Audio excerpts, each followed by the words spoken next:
Naquele livrinho, O que é Religião, do Rubem Alves, ele traz muito isso, né? Com as palavras, você não vai arar a terra, você não vai forjar uma máquina, né? As palavras não têm esse poder.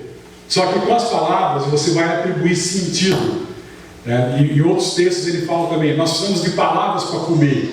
É fantástico, é uma maneira tão simples que o Rubem Alves coloca uma coisa tão profunda. Nós precisamos de palavras para comer. A gente tem fome de quê? A gente tem fome de justiça, tem fome de beleza, temos fome de pão também, né? Temos fome de Deus, mas a gente tem fome de sentido. Nós precisamos viver num mundo que faça sentido. E o professor, ao trabalhar com a produção do sentido, no seu trabalho cotidiano, também atribui sentido à sua existência. Isso para mim é um fator de alegria, é um fator de realização. Depois, uma outra grande alegria é o encontro humano. Tem gente que trabalha com petróleo, tem gente que trabalha com madeira, tem gente que trabalha com gasolina, tem gente que trabalha com ideia, tem gente que trabalha com papel, tem gente que trabalha com dinheiro. Nós trabalhamos com gente. O que significa isso? Todo dia a gente está sendo desafiado, sobretudo para aqueles alunos que têm maior dificuldade na aprendizagem da disciplina, nós estamos sendo desafiados a nos tornarmos seres humanos melhores. Porque você não dá, você é professor, você entrou na sala de aula, você está no ar, né? Não dá para ficar em off, né? Um pedacinho de novela eles gravam tantas vezes que eles quiserem até ficar no ponto. Na sala de aula, você sabe, né? Você entrou, você está no ar, ou você dá o clima ou os alunos dão o clima em você, né? Então é um encontro, uma coisa, né? É claro que a gente está falando de uma sala de aula no modelo tradicional, né? Mas que, como a gente viu ontem, né? Nós somos 190 mil escolas no Brasil, aproximadamente. E o levantamento que o MEC fez identificou 178 escolas com práticas alternativas. E eu propunha, quem não estava aqui ontem à noite, levanta a mão, por favor. Ah, tá bom. Então, eu propunha que mesmo que a gente faça um arredondamento muito forte, mesmo assim, é muita escola. Então, o desafio é muito grande que está colocado aí. Mas esse encontro humano, você está com 35, 36, 37. Seus aluninhos estão com 4, 5. Você está com 41, 42, 40. Seus alunos estão com 14, 15. Né? Ou seja, o professor que foi inteligente, ele tem do seu lado uma eterna fonte da juventude. Porque ele está sendo o tempo todo, entre aspas, reciclado por esse contato, se ele se abre a esse encontro. Então, o encontro humano. A terceira grande alegria é a alegria da aprendizagem. O professor que é professor, ele tem que estar ligado constantemente a processos de aprendizagem. Ah, professor, desculpe, mas isso vale para, hoje em dia, isso vale para qualquer profissional. É verdade. Só que no magistério nós temos uma especificidade. Nós aprendemos para ensinar. O que significa? A nossa aprendizagem tem que ser muito mais rigorosa, muito mais sistemática, né? Totalizada, historicizada, crítica, porque nós estamos aprendendo para poder ensinar. Agora, e aqui entra o Freud, né? O que o Freud dizia? Que o prazer de conhecer se compara ao prazer sexual. E mais precisamente, o Freud comparava o prazer de conhecer ao orgasmo. Então, conhecer, não memorizar informação, conhecer no sentido radical, traz muito prazer. É difícil, assim como o orgasmo. O orgasmo não é uma masturbação a dois, não é verdade? Tem todo um cuidado, toda uma preparação, não é assim? Quem gosta de fazer à noite, por exemplo, quando é que começa o orgasmo? Não é de manhã, pelo carinho, pelo respeito, não é assim, gente? Aquilo que vai acontecer à noite é o ponto de culminância. A mesma coisa o conhecimento. O conhecimento não se entrega, não. Você tem que ir atrás, você tem que acarinhar, você tem que se dedicar. Tem momentos difíceis de recuo, O Sean fala dos momentos lá da confusão, que fazem parte do processo, mas quando você consegue, é um prazer enorme. Quando você consegue estabelecer as relações, é um prazer muito grande. Por isso eu tenho dito aos professores, professor, se a sua vida sexual não vai muito bem, estude mais, pesquise mais. Porque o princípio que está colocado na relação sexual, o princípio, qual que é? É esse princípio da busca, é o princípio da curiosidade, que é o mesmo princípio da pesquisa. Então, quando você pode ver, todo pesquisador, toda pesquisadora tem os sonhos dela. Você vê o professor muito carrancudo, a vida sexual dele não deve estar muito bem. Ele precisa cuidar mais nesse sentido que eu estava fazendo referência à questão. Mas esse é um elemento de vida, gente. Nós estamos falando do quê? Da libido. Esse é um elemento fundamental. Ah, professor, mas eu sou religioso, eu sou religiosa, eu não tenho esse tipo de prática sexual. Não tem problema. Se você é religioso, você tem uma busca, você tem uma vida espiritual, e nos processos de contemplação estão presentes essas mesmas alegrias. Quando você vê os escritos, São João da Cruz, Santa Teresa d'Ávila, é impressionante. Os momentos de êxtase espiritual chegam da inveja, o prazer que eles sentem. Agora, o que está na origem da busca espiritual? A mesma coisa, a busca, o desejo de encontrar. Lembra lá do salmista, quem é da tradição judaica cristã? O que dizia o salmista? Uma só coisa peço ao Senhor e só a ela busco. Lembra? Habitar na casa do Senhor, o que significa isso? Essa busca do sujeito. E é a mesma busca da pesquisa. Então, esse processo de aprendizagem é um processo de profunda alegria. Como é bom você poder... Agora, como é que eu vou passar para o aluno o prazer de aprender se eu mesmo não estou vivenciando esse prazer de aprender? Eu fico chocado de a gente ver colegas que as pessoas falam: professor, o senhor não acha que os professores leem pouco? Eu falo: não, o problema não é que ele lê pouco, é que ele se problematiza pouco. Porque você não vai ler porque tem que ler, porque ler é importante, e inclusive ler tem que ler. Não é um imperativo categórico. Você vai ler como resposta a uma busca, de um desejo, de uma necessidade. Então, para mim aqui, e vejam, hoje em dia, gente, isso está à disposição. Não dá mais, mas eu não tenho dinheiro. Quem consultar lá o meu perfil, esses dias eu coloquei de novo, já tinha colocado 32 obras do Foucault. Outro dia eu coloquei 12 obras do Agamben. Tem lá, acho que 15 do menino lá do Bourdieu. Outro dia eu fui buscar uma passagenzinha do Rubem Alves, sabe aquela passagem do escoteiro? Para discutir planejamento, o escoteiro que se perde, o método científico e tal. Eu falei: a passagem grande, eu falei, alguém deve ter digitado isso. Fui procurar o livro inteiro. Filosofia da ciência, está lá, enfim. O Paulo Freire tem uns 20. Eu detesto. Eu tenho uma biblioteca, alguns de vocês conheceram a minha biblioteca. E eu tenho uma biblioteca de 13 mil livros, mas então eu adoro o livro ali, físico, o cheiro, as marcações e tal. Mas na hora da pesquisa, o PDF é ótimo. Ou seja, o professor que diz que não está lendo porque ele não tem esse discurso, não cola mais. É a própria alegria do ensino. Que coisa é essa, gente? Que coisa é essa? Quem me explica isso? Você nunca tinha visto antes aqueles sujeitos. Você começa a trabalhar e aqueles sujeitos vão se desenvolvendo, vão se modificando, vão crescendo. Você sabe que por mais que você goste de João Vitor, você não pode aprender pelo João Vitor, não é verdade? Mas o fato de você ver o João Vitor aprender com a tua ajuda, isso traz uma alegria, traz uma satisfação, que é uma coisa... Se vocês me desafiarem, professor, fale aqui sobre os fundamentos psicológicos, antropológicos, epistemológicos, pedagógicos do ensino. Eu fico 3 dias falando. Se vocês me desafiarem, professor, fale sobre os fundamentos da alegria de ensinar. Aí eu dou uma de Chicó e digo, lembra do Chicó, a resposta clássica? Eu não sei, só sei que é assim.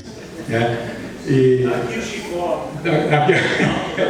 O Alto da Compadecida, né? Então, agora, isso a gente vê quando você encontra um antigo aluno, a satisfação, professor, aquela coisa que você vê que você marcou. Isso é uma coisa muito forte, uma experiência muito significativa. O Martin Buber tem uma passagem que eu gosto muito, ele diz assim: o mestre orienta os discípulos, e nos momentos de depressão, os discípulos reorientam o mestre. Vale a pena ouvir de novo? Martin Buber, no livro que se chama Histórias do Rabi.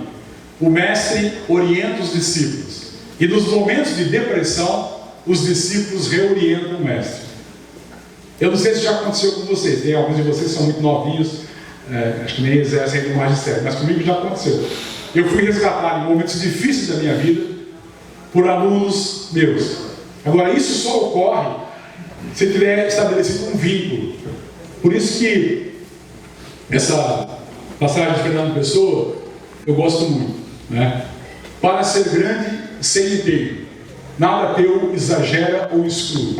Sê todo em cada coisa. Põe quanto és, no mínimo que fazes. Assim, em cada lago, a lua toda brilha, porque alta vive. Acho que é justamente esse convite para a gente poder estar inteiro ali.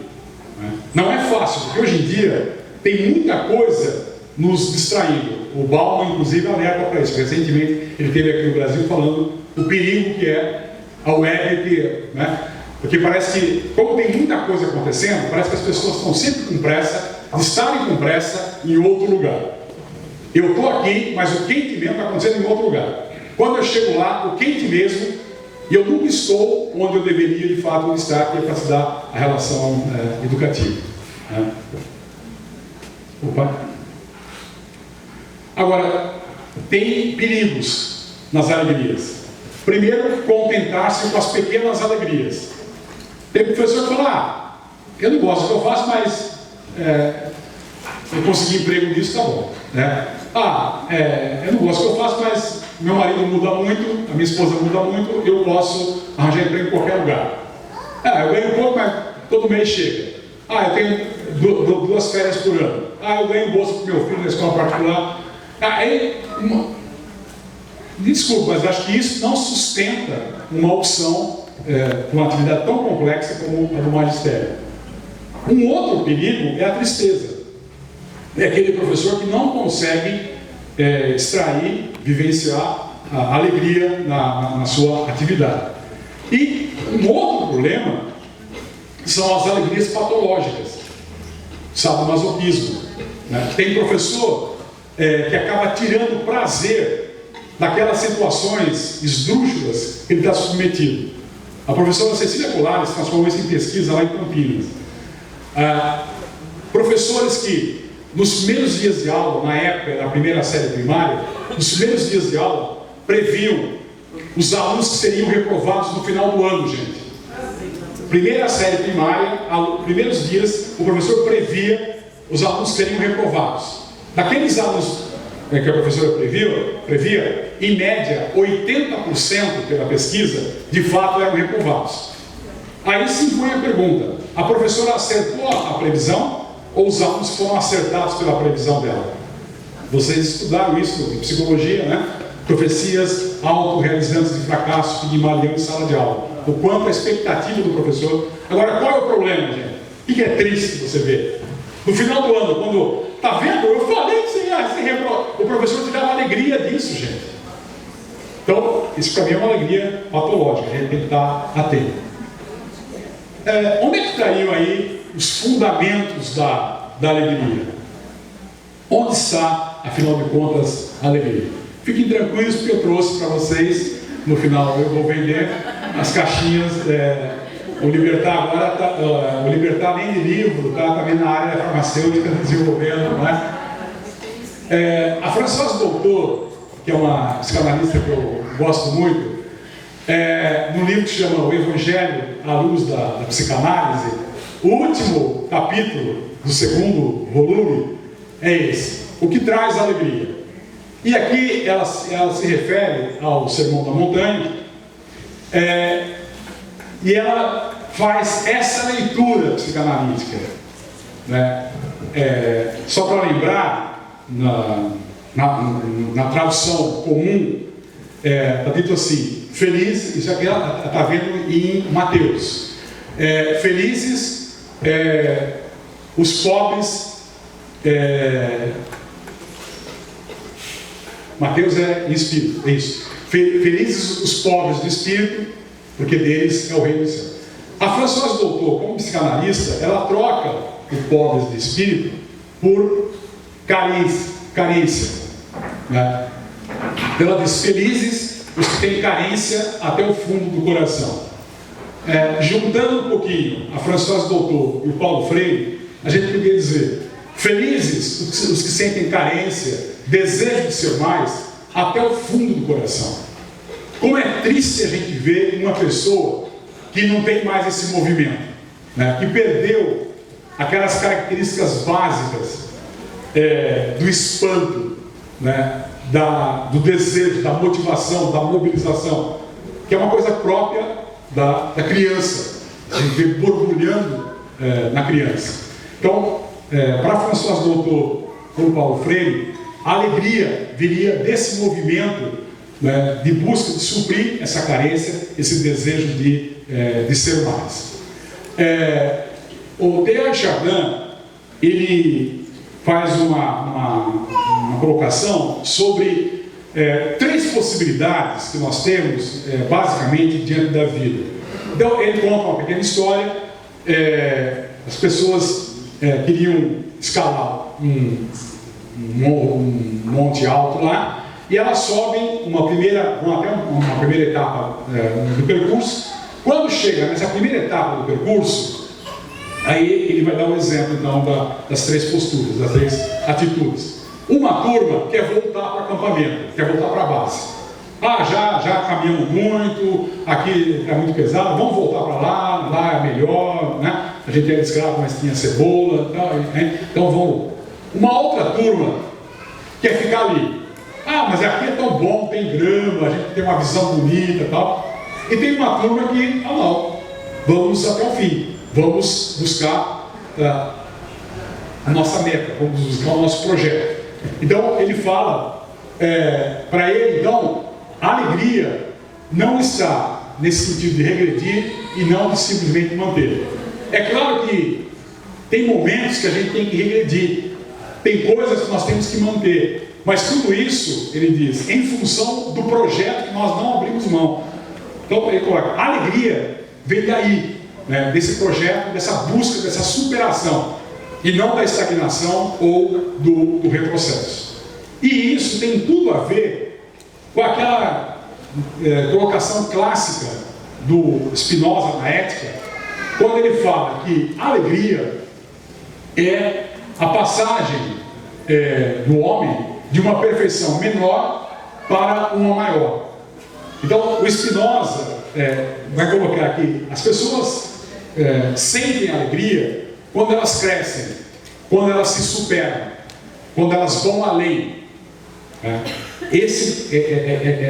Essa seria a fonte do Spinoza da alegria, que no fundo, é a mesma fala da Françoise Doutor, né? É essa questão do desejo de ser mais, carência até o fundo do coração, aquela pessoa que não se acomoda, não se satisfaz com aquilo que conseguiu, sabendo que valoriza aquilo, mas sabe que pode avançar. É o mesmo movimento do Teilhard de Chardin, a busca da superação. Então, esse aqui é um conceito clássico em termos da alegria, que tem a ver com o conceito que eu trabalho lá no livro de currículo, que é esse conceito de zona de autonomia relativa. Por quê? O que significa isso? Você tem um limite externo, dado pela natureza, pela sociedade, e tem um limite interno, dado pelo sujeito e pelo grupo. Toda essa coroa circular corresponde ao que eu chamo de zona de autonomia relativa. O que significa isso? São coisas que nós podemos fazer, mas ainda não estamos fazendo. E às vezes a gente nem sabe que pode fazer. A gente vê muito isso Em escolas, por exemplo, em São Paulo você tem 2 escolas municipais dentro da mesma comunidade. Uma escola podre, pichada, invadida, os alunos dispersos. 500 metros dali você tem outra escola municipal, bonita, simples, chega a ser pobre, mas os alunos assistidos, um clima bom de se trabalhar. Como é que você explica isso? É o salário, é o mesmo, é a proposta curricular, é a mesma, é o estatuto da criança, é a família, é a mesma comunidade, é o Faustão, é o mesmo. Todos os fatores externos, né, ou seja, tem muito mais a ver com o limite interno do sujeito ou do grupo. E aqui então, de novo, para mim, tomar consciência da nossa zona de autonomia relativa é fator de alegria, porque é resgatar a nossa potência. Tem coisas que nós podemos fazer já, que estão ao nosso alcance. Eu lembro sempre lá uma situação das professoras da Maré, lá no Rio de Janeiro, relatando isso. 2 professoras dando aula para o mês do 6º ano. Uma professora é agredida, ameaçada de morte. Os alunos riscam o carro dela, furam o pneu. A outra professora, os alunos vão lá fora buscá-la como uma espécie de anjo da guarda. Como é que vocês explicam isso? Pelo que elas contam, primeiro dia de aula da primeira professora. Oh meu Deus, onde eu vim parar? Putz, esse neguinho safado, tudo filho de marginal, não vejo a hora de cair fora daqui. Vocês acham que os alunos captam isso ou não, gente? Né? Freud explica. O grande encontro nosso é o encontro dos inconscientes. Na verdade, o que a gente fala só... Então, para mim, a violência física dos alunos é uma resposta inconsciente a essa violência simbólica, afetiva, estética dessa professora. E a outra? Primeiro dia de aula. Pessoal, eu vim para ficar. Se vocês me procurarem aqui o ano que vem, eu vou estar aqui. E no outro ano, eu não estou aqui de passagem. Quero dizer o seguinte para vocês: nunca os vi, sempre os amei. Eu não os conheço. Talvez tenha cruzado um ou outro de vocês no ano passado nos corredores. Mas eu quero dizer para vocês que nunca os vi, sempre os amei. Porque eu sou professora porque eu quero ser professora. Eu amo de paixão isso que eu faço. Eu estou aqui por opção, não estou aqui por acaso. E modéstia à parte, eu sou muito boa no que eu faço. Já ajudei muita gente a aprender. Só que tem um detalhe: eu não consigo fazer isso sozinho, eu preciso da ajuda de vocês. Posso contar com vocês? Vamos combinar? Nenhum a menos. Se algum coleguinha tiver dificuldade, a gente vai ajudar. Se algum colega tiver começar a faltar. Vocês acham que um contratozinho desse faz diferença ou não faz, gente? Profunda. Agora, o que ela está fazendo, na verdade? A maneira como cada uma delas usa a sua zona de autonomia relativa. Contraponto-se a isso, o Spinoza diz que tristeza é o que sentimos ao perceber que a nossa realidade diminui porque nossa capacidade de agir encontra-se diminuída ou entravada. Isso é muito sério. E a gente vê muitas vezes o professor triste por quê? Em função disso. Parece que ele não pode nada. Quem é que pode? É o tráfico de droga, é a violência, é a Rede Globo, não é? É o grande capital. Por isso que, para mim, resgatar a zona de autonomia relativa, por isso que é tão importante. Por isso que o projeto político-pedagógico é tão importante. Porque, para mim, o projeto é uma forma da gente identificar coisas que nós podemos fazer já, mas que ainda não estamos fazendo para superar.